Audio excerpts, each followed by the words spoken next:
Welcome to Mega Nine TV. నా పేరు రహీం. రాష్ట్రంలో ప్రతి ఒక్క మహిళ సత్యభామలా మారాల్సిన అవసరం ఏర్పడిందన్నారు మాజీ మంత్రి రోజా. తాడేపల్లి వైసీపీ కేంద్ర కార్యాలయంలో మహిళా ప్రతినిధులతో ఏర్పాటు చేసిన సమావేశంలో ఆమె మాట్లాడారు. రాష్ట్రంలో మహిళలు, చిన్నారులు తీవ్రమైన ఇబ్బందులు ఎదుర్కొంటున్నారని, మహిళలపై దాడులు, అఘాయిత్యాలు పెరిగిపోయాయని ఆవేదన వ్యక్తం చేశారు. రాష్ట్రంలో నారావారి నరకాసుర పాలన కొనసాగుతుందని, అందుకే ప్రతి ఒక్క మహిళ సత్యభామలాగా మారి నరకాసురుడి పాలన అంతం కొరకు పాటుపడాలని పార్టీ శ్రేణులకు పిలుపునిచ్చారు. ఈరోజు మనమందరం ఇక్కడ సమావేశమయ్యేదానికి ఒక కారణం ఉంది. మన అందరి మీద ఈరోజు ఒక గురుతరమైన బాధ్యత ఉంది. ఎందుకంటే ఈ రాష్ట్రంలో నారావారి నరకాసుర పాలన జరుగుతోంది. సో ఈరోజు వైఎస్ఆర్ కాంగ్రెస్ పార్టీలో ఉన్న ప్రతి మహిళ, ప్రతి కార్యకర్త ఒక సత్యభామలాగా ఈ నారావారి నరకాసుర ప్రభుత్వాన్ని అంతమొందించే విధంగా నడుం బిగించాలని కూడా ఈ సందర్భంగా మీ అందరినీ కోరుకుంటున్నాను. ఎందుకంటే చంద్రబాబు నాయుడు వచ్చి దాదాపుగా ఏడాది అవుతుంది. ఈ ఏడాదిలో ఆయన సాధించింది ఏందయ్యా అంటే అరాచకాలు, అఘాయిత్యాలు, అత్యాచారాలు, అవమానాలు, అక్రమ కేసులు, వేధింపులు. ఇవే సూపర్ 6. సో ఈ సూపర్ 6 ఇవ్వడానికి ఉత్సాహం చూపిస్తున్నాడు తప్ప మనం మహిళలకు ఇచ్చిన వాగ్దానాల్ని నెరవేర్చాలన్న చిత్తశుద్ధి వాళ్ళకి లేకపోవటం అనేది మనం అందరం కూడా గమనించాలి.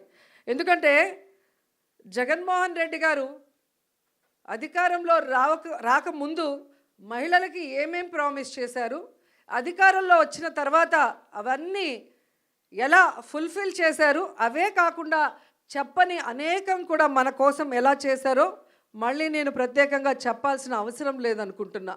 ప్రతి కుటుంబంలో ఎంతమంది ఏ స్కీమ్కి అర్హులో కులం, మతం, పార్టీ చూడకుండా అందరికీ అన్నీ అందించారు. కాబట్టే ఈరోజు మనం ధైర్యంగా గ్రామాల్లోకి వెళ్ళగలుగుతున్నాం. ఎక్కడ మనం కనిపించినా అయ్యో మేము తప్పు చేశామని కొంతమంది, అయ్యో మేము అన్నకు ఓటేసాం ఎక్కడికి పోయిందని కొంతమంది, ప్రతి ఒక్క మహిళ వైఎస్ఆర్ కాంగ్రెస్ పార్టీ వాళ్ళు, వైఎస్ఆర్ కాంగ్రెస్ పార్టీ సింపథైజర్సు ఓపెన్గా బాధపడుతుంటే తెలుగుదేశం, జనసేన వాళ్ళు లోపల ఏడుస్తున్నారు. ఎందుకంటే ఈ కూటమి ప్రభుత్వం వైఎస్ఆర్సీపీ మహిళలనే కాదు, వాళ్ళ తెలుగుదేశం, జనసేన మహిళల్ని కూడా మోసం చేసింది.